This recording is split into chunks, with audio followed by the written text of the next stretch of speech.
What you do today?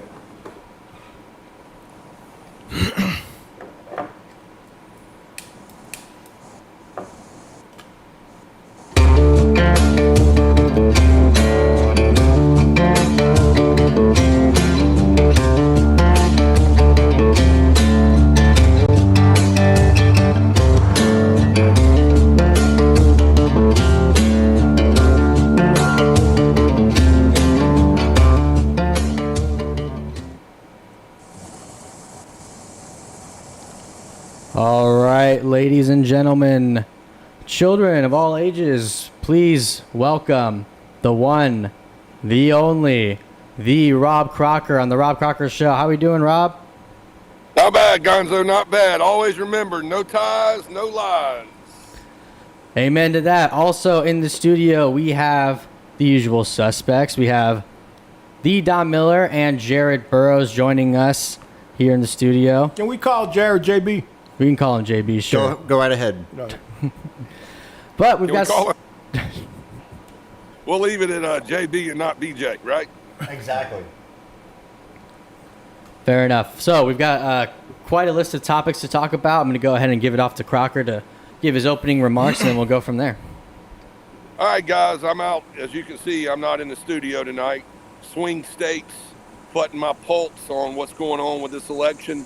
As we get closer and closer, we're within the crunch time. So basically, anywhere and everywhere I go, from getting on an airplane, a terminal, a gas station, a restaurant, and I just kind of walk by people without a microphone, without anything, because I think people feel pressured into commenting in a certain way. So when I walk by, it's, you got Kamala or Trump. 8 out of 10, Trump. So don't let the media fool you. It's bad right now, and this is all ethnicities, this is all genders, flight attendants, waiters, waitresses, clerks in convenience stores. So just remember that what's happening today is happening all over, and I think that people are trying to pull the wool over your eyes. So just be careful. Don't let the wolves get you. I agree. Amen to that. So, yeah, we're going to be talking about censorship is going to be a big topic. I think we're also going to be talking about Kamala Harris's lack of credibility. So, what do you want to hit first?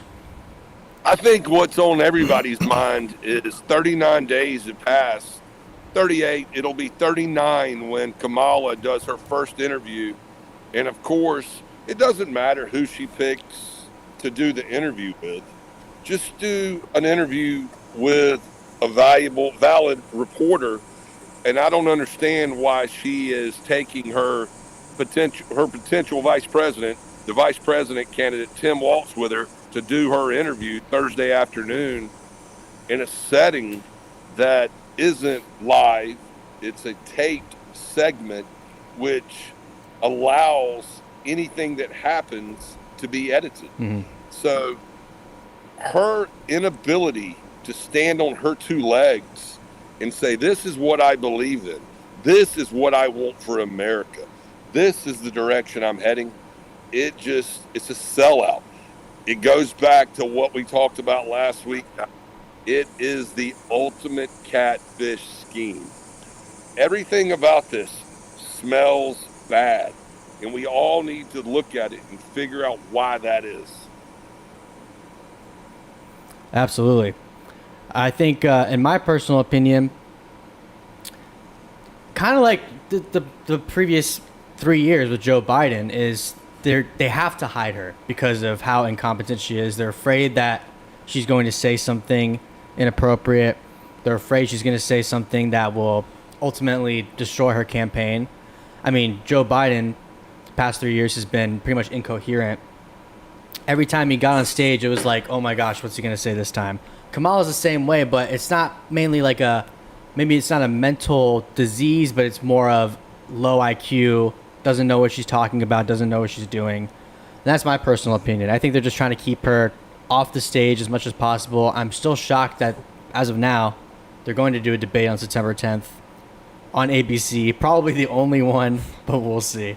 You know, the last time there was a presidential debate on ABC with a woman involved as a Democrat, she got the answers.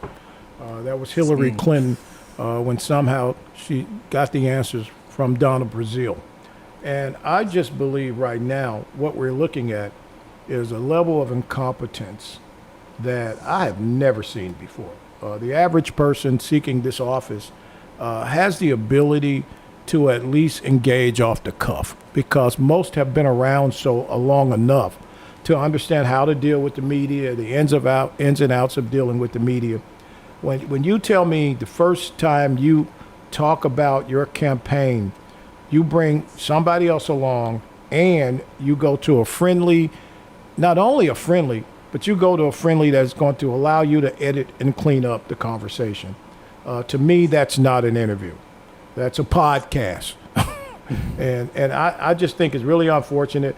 But I think a lot of American people, no matter what party they're in, unless you're way over the top and emotional about the situation, they're seeing this in a certain light. So it should be interesting. You know, they don't care about an audience, quite frankly, because now people are like, I'll just go watch it later.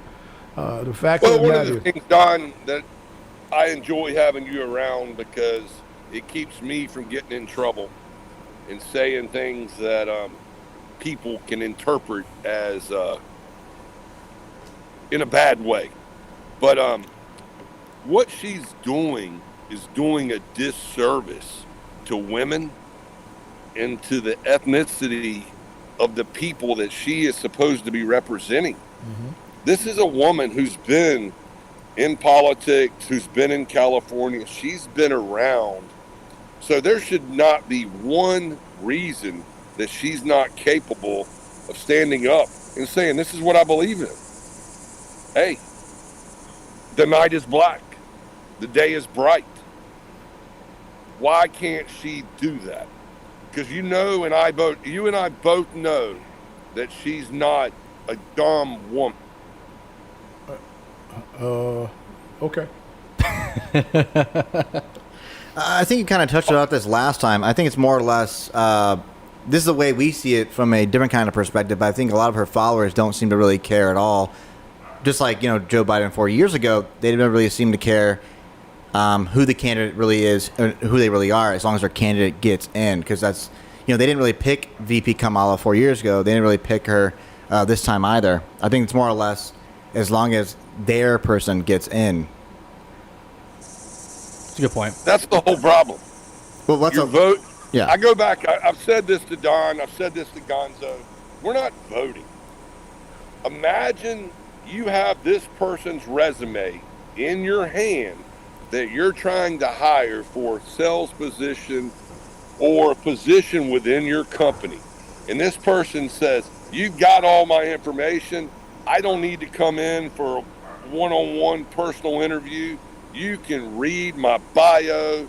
You understand everything about me. How many times is that person getting hired, Don? Not. So why would the American people allow this to take place? Is it because she's a woman and she's black/Indian? Well, I think the American people are burnt out. And I think nobody wants to acknowledge that the American voter on both sides have become burnt out. The reason why there's surge, and I know they don't talk about it, Donald Trump has not lost any support. I think the Democrats have lost support. And I think this because I'm out in the streets and I'm talking to Democrats a lot. I'm also talking to people who look like me a lot. And I see more black people going against the party this cycle than I've ever seen before. And of course, when Trump ran before, there was he's going to get some black men. I see that number overwhelmingly greater. And I just believe that because of the internet, and people have the ability now to do a little more research because of the internet and social media, that what we're seeing is not really what's happening. And this conversation about her surging and getting numbers, you got to talk to people. And I saw a guy the other night that I have disagreed with historically on radio, black gentleman by the name of Tavis Smiley, and he said he's amazed how many people think that she's going to beat him down in a debate, and that's just not going to happen. And that whole prosecutor versus felon conversation is a joke because when was the last time she was a prosecutor in a courtroom? Well, even when she was a prosecutor in a courtroom, she only showed up on the days that the cameras were there to get the clips. What's her biggest trial? Anybody want to tell me, all of the people who support her and talk about her great prosecutorial skill set? What was the biggest trial she won as a prosecutor, as a state attorney, or even as an attorney general? Of course, attorney generals don't go to court, but state prosecutors tend to go to court on high-profile cases. Tell me her biggest case. Don, I can't remember the parameters and the dynamics of it, but I know that it completely is different than what she's portraying. It's exactly opposite of what she's saying today about going against the criminals that she so says she goes against. Yeah, right. Again, it's a narrative. It's a narrative that the emotional have bought into. I think we have three parties now. We have Democrats, Republican, and emotionalist. And I think that the emotionalist party is really caught up, and they have lost their way. They don't even look to facts. Facts don't exist to people who are emotional. We all know that. And I think this is what we're seeing. We're seeing an embrace. I think a lot of this is brought on by Donald Trump himself. But if he could just hit the brakes and cruise and keep the car in the lane, I don't think we're going to have a problem down the stretch. Well, the thing about whatever it may be, anyone who knows me, I live by 3 words. Less is more. Until more is needed. And more is not needed right now. The more she speaks, she will, and this is why her staff won't let her speak. This is why she was so adamant about dictating how the debate stage was set up, where she needed to be sitting down and having certain parameters. If you're the president of the United States of America, there are no parameters on anything that you may be subjected to deal with. So we need to find out right now if she's capable. She is the first person who did not have anyone vote for her to get to where she is. When she ran in 2019, she was the first person out. So we got to figure out, it's like going bowling when you're a kid. You know you suck, and you know you're going to go gutter. So what do they do at the bowling alley? Put the bumpers up. Those bumpers in for you. Yeah. That's what's happening. Kamala Harris has to have bumpers at the bowling alley. She has to have the bumpers in society, in this world, in this country. People who are thinking about voting for her need to realize she can't function without the bumpers. Yeah, I think it's concerning too, to your point where we need to see how she really will be as a president. The problem is, and I know vice presidents usually aren't in the media as much, but they kept her behind closed doors almost the entire administration. I mean, the whole "where's Kamala" thing for basically almost the last 3 years. So we haven't even gotten enough evidence of, okay, maybe she can handle herself. And if anything, we've gotten the opposite.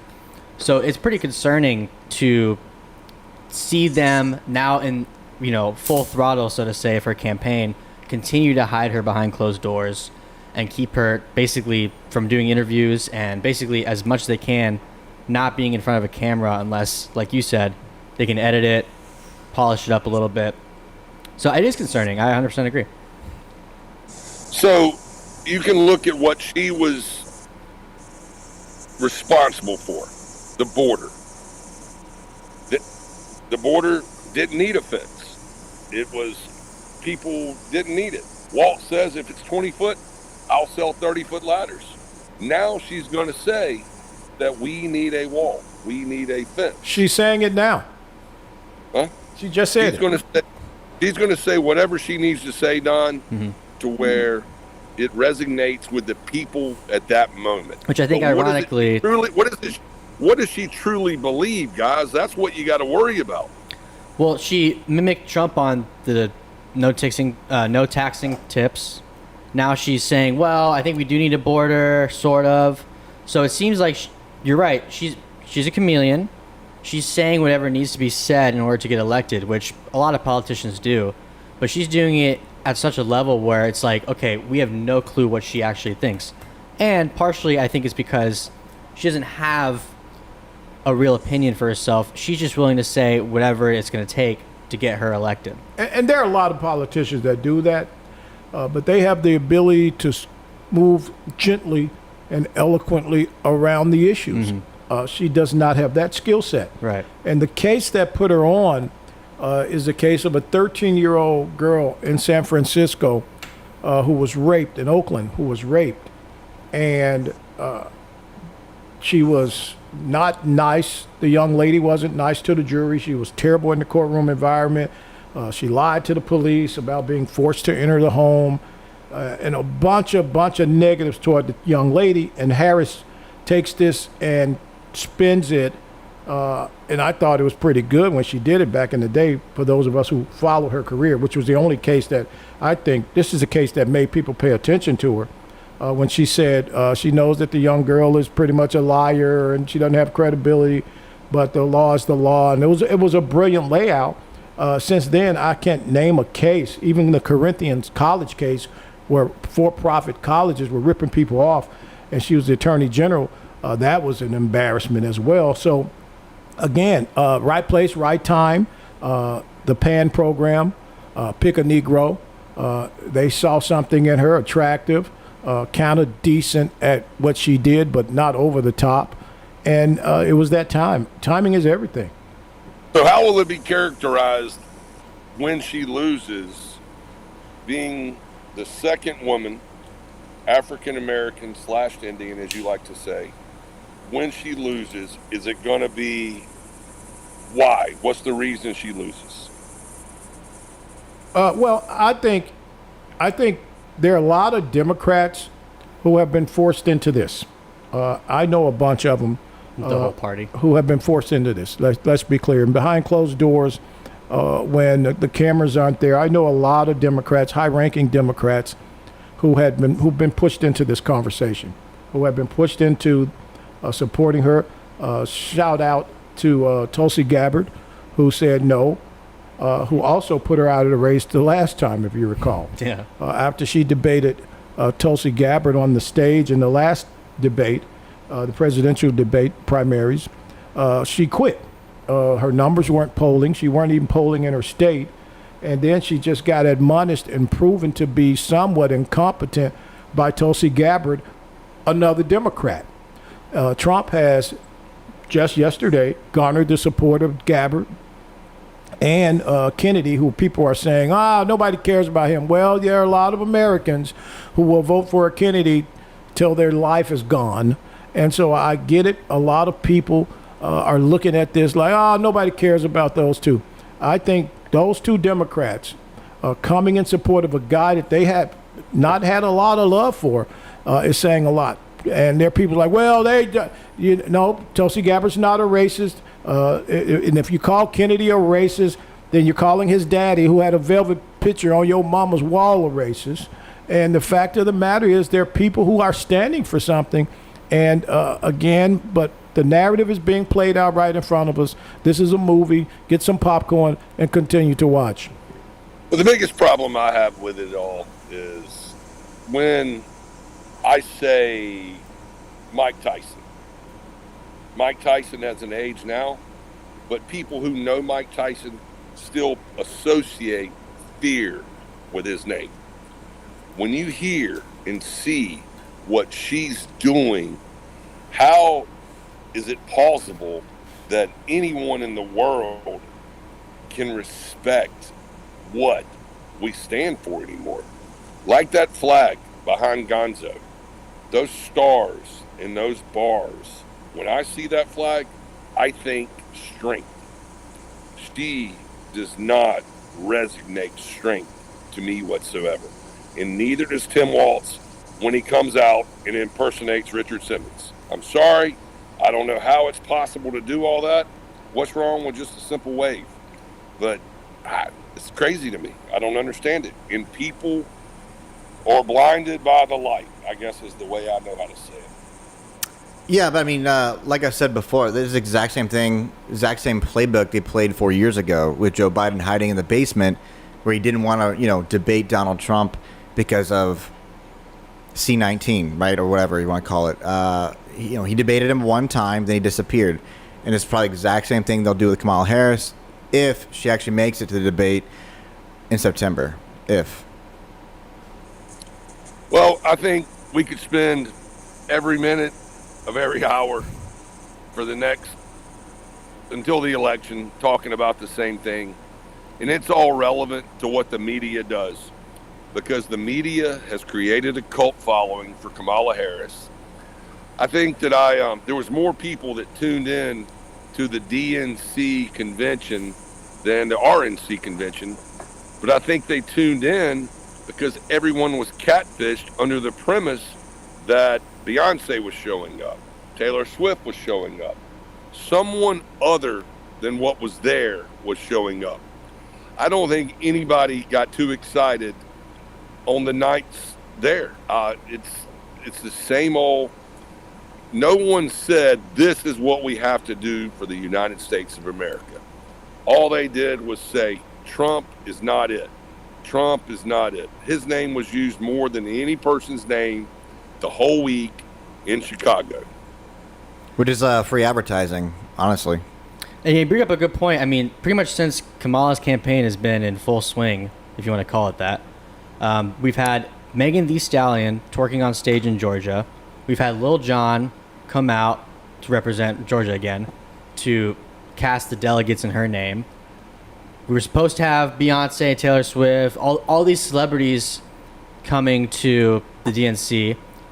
So they're treating her campaign almost like a bunch of concerts for these famous celebrities. And you're right, not actually talking about policy or important issues.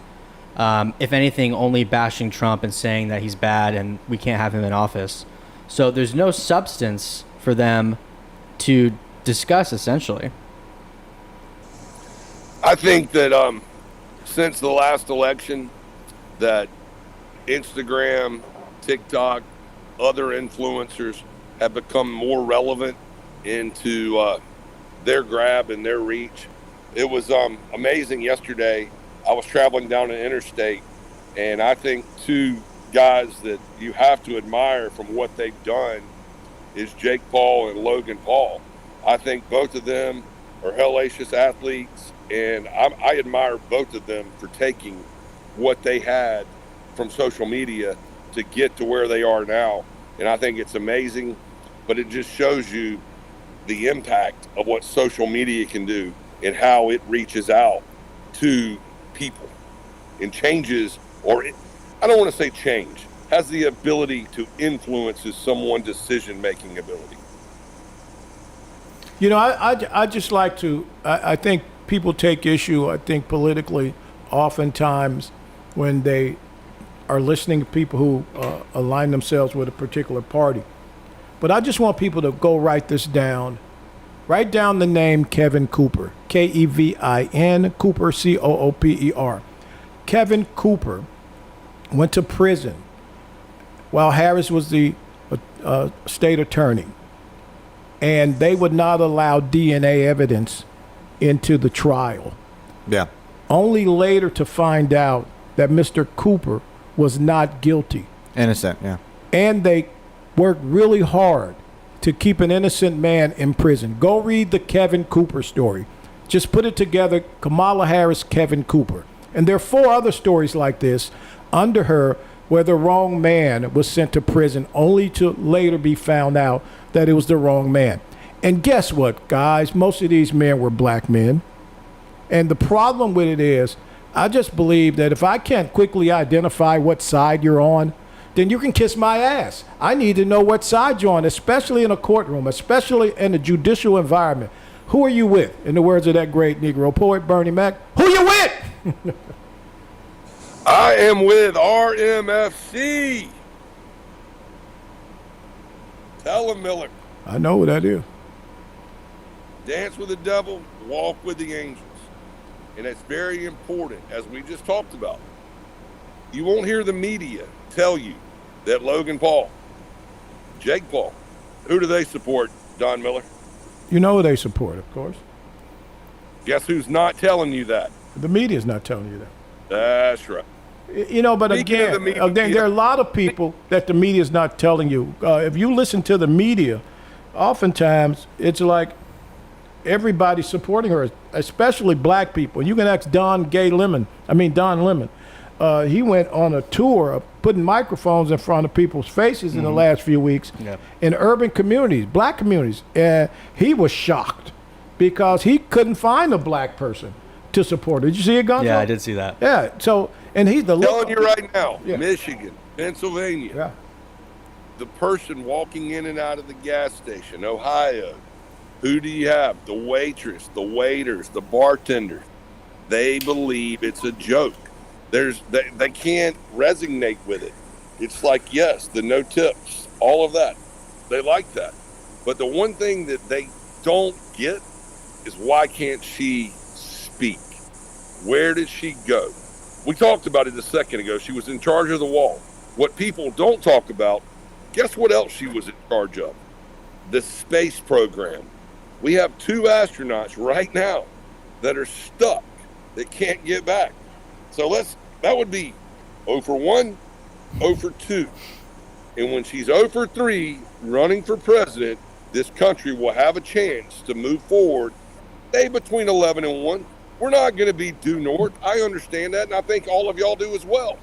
We just have to stay 11 to 1. We can't have the bumpers up. Point and simple, plain. No bumpers. No bumpers for Kamala.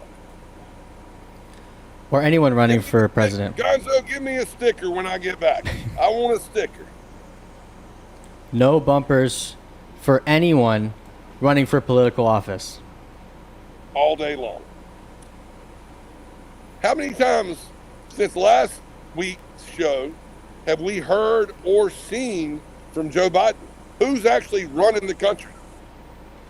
Yeah, I think since the DNC, that was the last appearance I've seen of him. Probably anyone's ever seen of him. So, who's running the country? You just have to ask yourself that question right now. If something detrimental happened, who's responsible and who's taking care of it? Well, depending on what happens, they'll put the blame on Biden, obviously, but it is a good question. Who is really responsible for what happens? Who's really in charge? And a lot of people don't know or have the answer. I have the answer. The deep state. All of the people and all of the secrets that Donald Trump knows, that Robert Kennedy knows. This is why everyone is so anti. That's the reason. If it were a fair handshake, let's go out there, let's fight it up, and the real person would win. There's too many people behind the scenes, just like the Wizard of Oz. You had a very, very short person behind the curtain that everyone was scared of. But once the curtain came down, the masses knew that they had it. That's where we have to get to. We got to quit worrying about who's behind the curtain and all come together and want what's best for this country. And like we were talking about earlier. That's why it scares the hell out of me, Gonzo, that a CEO of Telegram, which is it's a great platform. I don't necessarily use it because I'm me. I stay in a square box predominantly. But I know how many other people use it, and I know it's used for positive things, and other people say it's used for detrimental things. But to have a CEO that people don't agree with get arrested. What happens tomorrow morning if we wake up and someone is raided Elon Musk's house and Elon Musk is arrested? What's going to stop that? Yeah, I think that not just our government, but the governments of the world are showing that they really are scared of these people, whether it's Trump, Kennedy, or the CEO of Telegram, simply because the CEO of Telegram is create a platform that allows people to communicate across the world, mainly uncensored. It's a way to connect people together, essentially, to discuss different ideas. Some may say harmful, and by some I mean the elites, the deep state. They don't want us communicating about issues that really matter. They don't want us learning the truth either, which goes back to the whole TikTok conversation. They don't want people seeing certain information that might be detrimental to them. Again, and you can go back to WikiLeaks and how that went down and how he was immediately grabbed and incarcerated. But I just want to bring this up real quick, Crocker.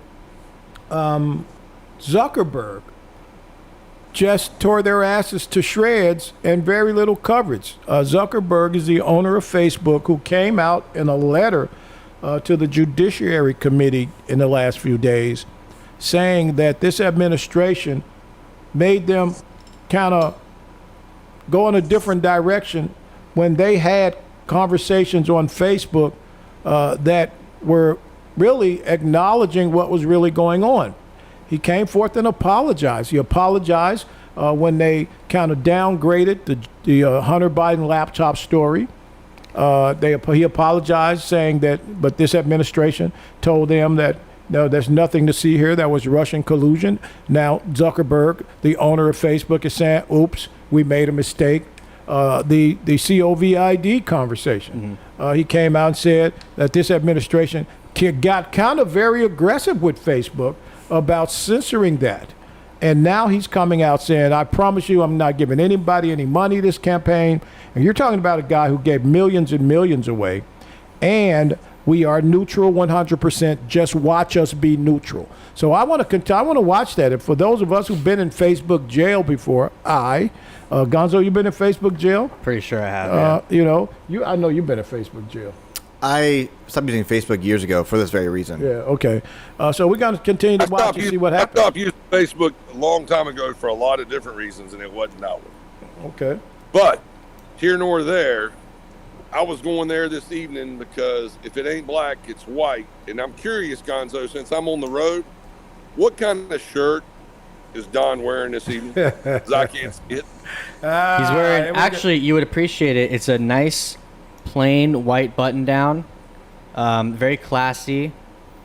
So it's nothing bright. And it fits me. You sure it fits you? It fits me. I'm comfortable. He waited till you weren't in the studio to wear a regular shirt. Yeah.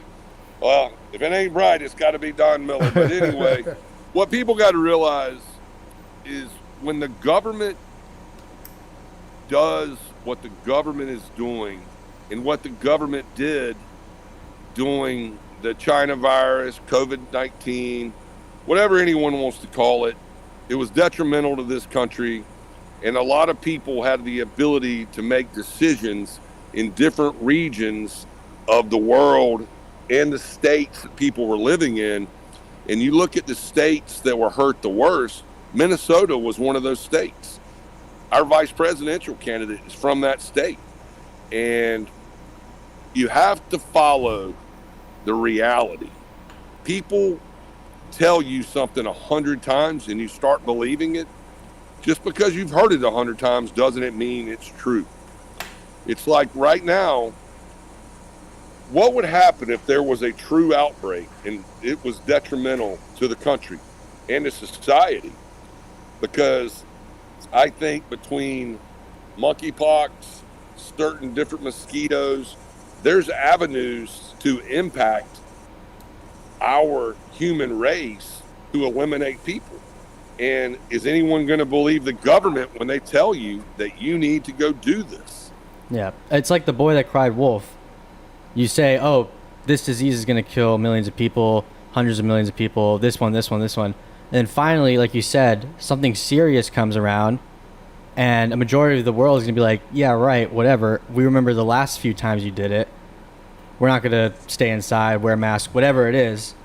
So it's almost like you could say it's by design in a way. Well, I think that people have the ability, when I say people, I mean smart scientists can take mosquitoes, for example, and they can implant a virus in there to go to different regions of the country. There was just a death in New Hampshire for EV, which is a mosquito problem, and they have found, as scientists say, I didn't realize there were herds of mosquitoes, but they have them in groups where different parts of the southeast, they have people who come spray for mosquitoes. Well, what's stopping the government / the scientists from doing that with that part of the world, Don? What? When someone can manipulate a disease and put it in a mosquito to do control.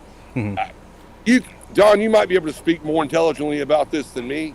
Well, I think there's historical data that's been going on in Africa for a long time.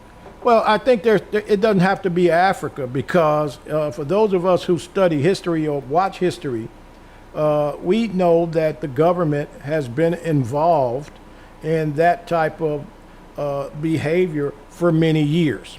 And let's just be clear. If you go all the way back to 1932 in a small town in Alabama called Tuskegee, you have a conversation about the Tuskegee experiment, when black men were injected with the syphilis virus and watched to die.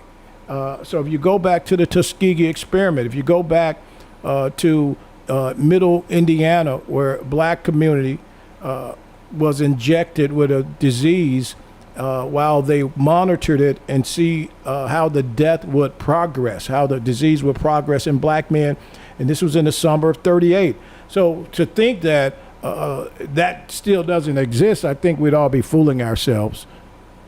Well, I think too, we've seen that the technology-wise, the government has the ability to create basically robotic insects, fake insects that can actually fly.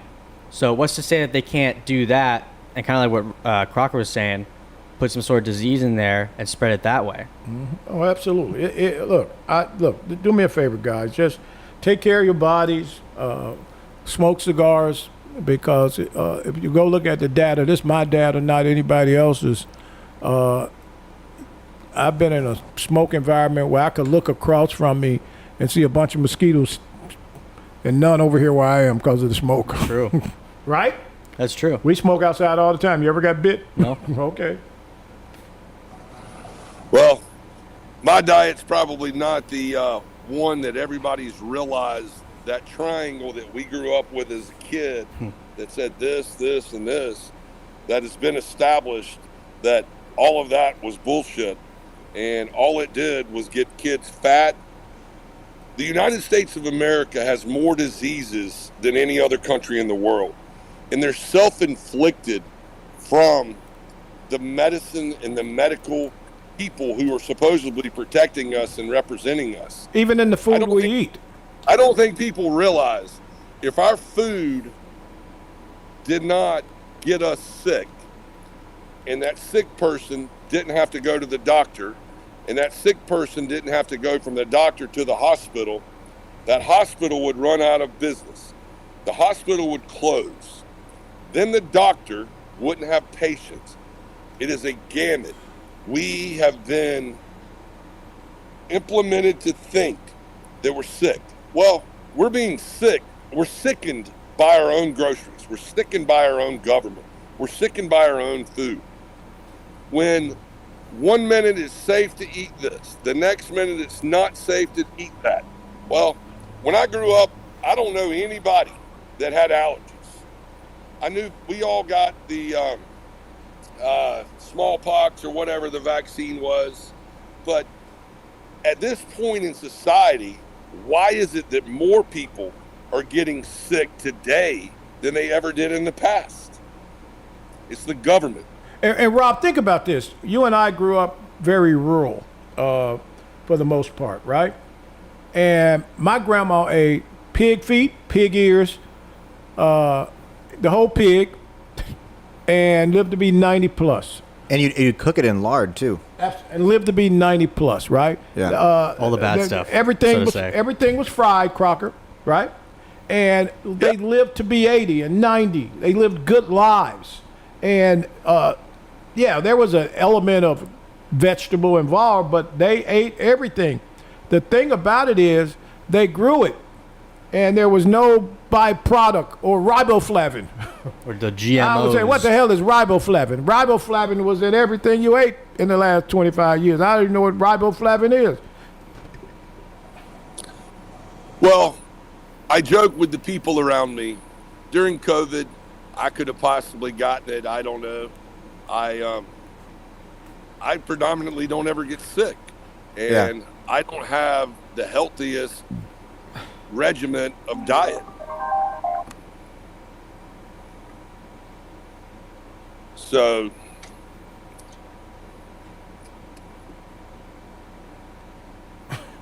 Yeah, no, I mean, he brings up a good point, though. Yeah. You know, I think we just have to take care of our bodies. You got to take some kind of vitamin. You got to do some. You know, you got to move around. You can't be stagnant, and I think that's very important. But again, no matter how we watch what we eat, no matter what you eat, somebody done sprayed something on it at this point. Well, I think sugar-free Red Bull, Bloody Marys, one of I think the best Bloody Mary in Lake Mary, Florida, is by Mike on Sunday morning at the Vineyard. You can get a full meal in a glass. It is the most greatest spectacle in Florida that everyone needs to come participate in on a Sunday morning. Come see Dan, Robbie, and Mike and their wonderful wait staff at the Vineyard, and you will not be disappointed. Gonzo and I sit there, and it's very entertaining. It's the way I know how to say it. And I just want to say, and have some monkey shoulder Kool-Aid while you're at it. Well, I'm going to let you stay with the monkeys. No pun intended. Monkey shoulder Kool-Aid. But that is true. The Vineyard is, I mean, around this area too, great place to go, great place to eat.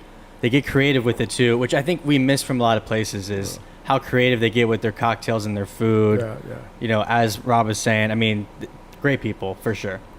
Hey, can I take a moment to shout out our neighborhood team that just won the World Championship, the Lake Mary Boys Little League? Absolutely. That was great. Did you watch any of that, Crocker? I don't remember. I talked to Don during it. I was thoroughly entertained. I watched the Texas game. I watched the Texas game when they actually lost, and then I became mesmerized. I went back to my childhood youth, thinking I was watching what was the Bad News Bears. But these cats were entertaining, and the highlight of all of it was when that young man slid into third base and he was about 5 feet away from the base, and it was truly entertaining, and I can't wait to get back and just celebrate with them. I know these guys are having a parade this weekend, but it was well deserved. And one of the most interesting things I saw at the end of it, that ESPN was in a conflict calling them China, Taipei, and Taiwan. They wanted to be politically correct, but at the end of the day, those young men were from Taiwan, and it was great sportsmanship. And I hate there had to be a loser, but I'm glad our team won. Absolutely. There's always going to be a loser, though. You know, it's interesting also, one of the things that stuck... It's not us, Gonzo. Of course not. One of the things that stuck out with me, shout out to Coach Anderson and the fellas, great young men, I know a few of them, is when the game was over and the young kid from Taiwan was crying on the ground at second base, and the coach from Lake Mary, he didn't run to his guys who were celebrating. He ran and hugged the young Chinese kid and consoled him. Yeah. And I think that's who we are as a country. And I want us to get back to that.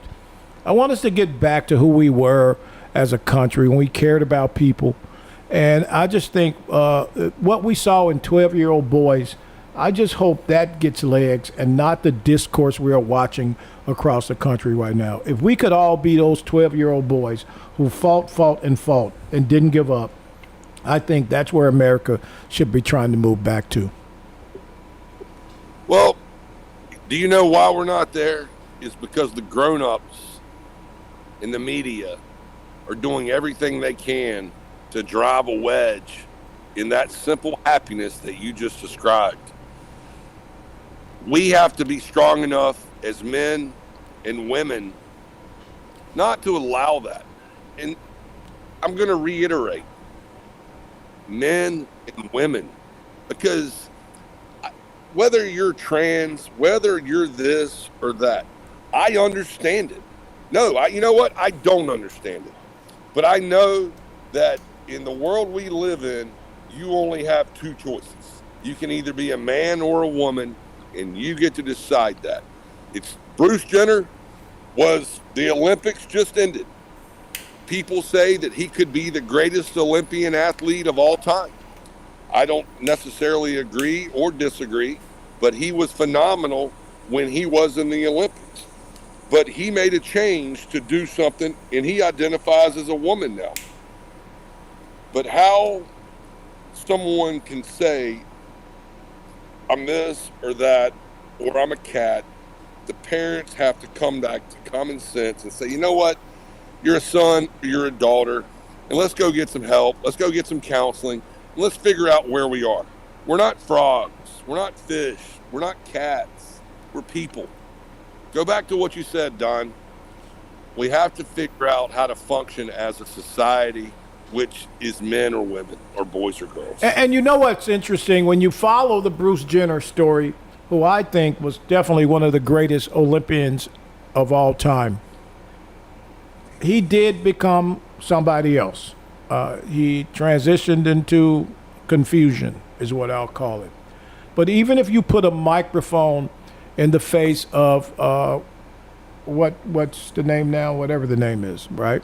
That person, formerly Bruce Jenner. Kylie, I think. No, Caitlyn. No, Caitlyn. Kylie's a daughter. She's a billionaire. I don't know. They're all the same. Kylie's a billionaire. If you put a microphone in front of Caitlyn Jenner, formerly Bruce Jenner, and ask the question about children transitioning, there is an overwhelming, resounding hell no by Caitlyn Jenner. Mm-hmm. And many of the people who are adults in the transgender community have gone to microphones and said no, no, and no. But they get no coverage. And that is why you must understand the narrative in all of this. This is a mission to rip families apart, to crush, kill, and destroy masculinity in this country. And we as men just got to talk about it. We got to say something. And we cannot be pushed to a hush on this. Well, why is there so many? Listen, you're about to get me pissed off and about fired up right now. Let's go, man. This is reality. Why are there so many rules and regulations to where you have to be this, you have to do this, and you have to have this 18 to 21? Okay? No problem. But you tell me that you can have a student go to a teacher at a school who gives a rat's ass about that kid to go get a sex change, go do all this without parental consent? Man, wake up. Exactly. It's ridiculous. So I just can't I can't wrap my arms around it. And then all of a sudden the kid goes to the counselor, and the counselor has a responsibility per law or goes back to what we've talked about a lot, guys, about the school board. That counselor should have an obligation to help the child with its parents, not help the child go do something behind the parents' back. That's bullshit. You know, simple. Even if you look at it, Bruce, formerly Bruce Jenner, transitioned, but made a public statement that he was going to keep his man part. So he He wears Vera Wang, and he kept his Wang simultaneously. He said he wasn't going to get rid of his male part. And I think it's confusing to a lot of people, but the fact of the matter is there's a time and a place for everyone. And as a parent, you have an obligation to parent. And you cannot allow or be controlled not only by your child, but by the government as it relates to how you raise your child. And when that door swings open, we have all failed as parents. I 100% agree with Don here. I feel like with Bruce Jenner's situation, this individual is an adult. They can do what they want to do behind closed doors. But when it comes to the children, I think parents should be heavily involved, not only in the parenting process, but when they're not with them directly, which would be at school, which is essentially 7 to 8 hours Monday through Friday, which is a huge part of their lives, K through 12. No, it's 75%. The government is raising our kids, not you, not me, not Don, and not Gonzo. The government has more influence on our children than anyone else. That's why it's bullshit. That's why you got to vote for the right people at school board. That's why every teacher should sign an affidavit saying, this is what I'm going to teach your children. I'm not going to teach them the bullshit. Exactly. I'm not going to be a drag show in second grade.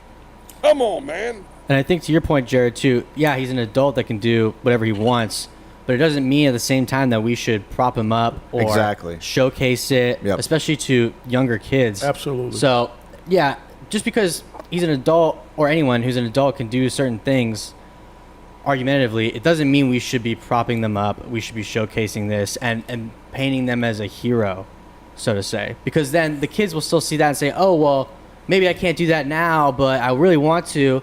But at least when I'm 18, I can do it. So we're pushing the wrong things to not just the youth, but to everyone of all ages.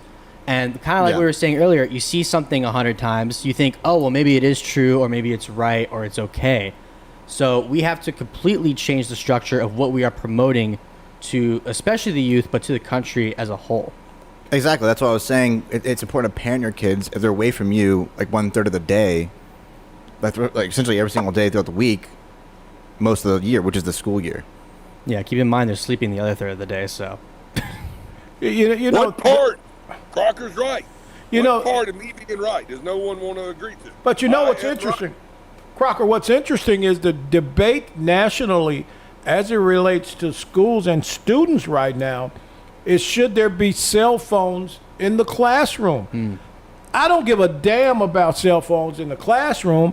I want to know what you're pushing on my child. Exactly. Yeah. You're pushing garbage. You're pushing filth on my child. And we are Right. having a real Right conversation about cell phones. Let's bring this to the table right here. Let's bring this to the table. What's wrong with this? There's two things I think every school should have. I think every school should have metal detectors. I think their security should be just as ample as an airport because our children are so important. But I think that every schoolroom, classroom, should have a camera to where anytime you would like that you can log on and see what your child's learning. That would be awesome. Wow. Yeah. That's a good idea. And they have them in daycares. Yeah. That's Yeah, true. Every daycare. Basically, I saw something humorous today with kids going back to school that the principal called one of the parents and said, your child is disrupting school. And then the mom replied back, well, my child is disrupting my house, but I don't call you when he's doing it. That's a fair point. Do your job. But I don't know if any of you guys saw this. I know it has been it's a social media all over the place where moms are saying that they don't want to be very active in the classroom, but they'll be Venmo moms. They'll send money to the classroom. So they will give money to the class, but they just want to be the hands-off Venmo mom. That goes kind of contradictory of what we've been talking about, guys, about how important it is to understand what your children are doing. Because without knowing what's going on, you're in the wind of the night. Crocker, So I want to piggyback real quick on something you just said, and you can grab race on this if you like. I don't give a damn. Of course, y'all know how I feel about it. Every urban school system in this country has metal detectors. I am 60 years old, and we had metal detectors. The problem in many of these non-urban communities, I heard a white mama tell me sitting at the bar one night, well, I don't want my child to feel like their rights are being taken away. I had no rights when I was 13. What rights? Well, I want all of you guys to understand how much I appreciate everyone, Base of Cigars. But when everyone leaves this episode tonight, there's 3 words that I want everybody to go away with. I want you to go away with powerful, formidable, and peaceful. Everybody have a good night. Dance with the devil, walk with the angels, and love one another. That's right. Absolutely. Take care, everyone. Thank you for tuning in, and we'll see you next week. Take care.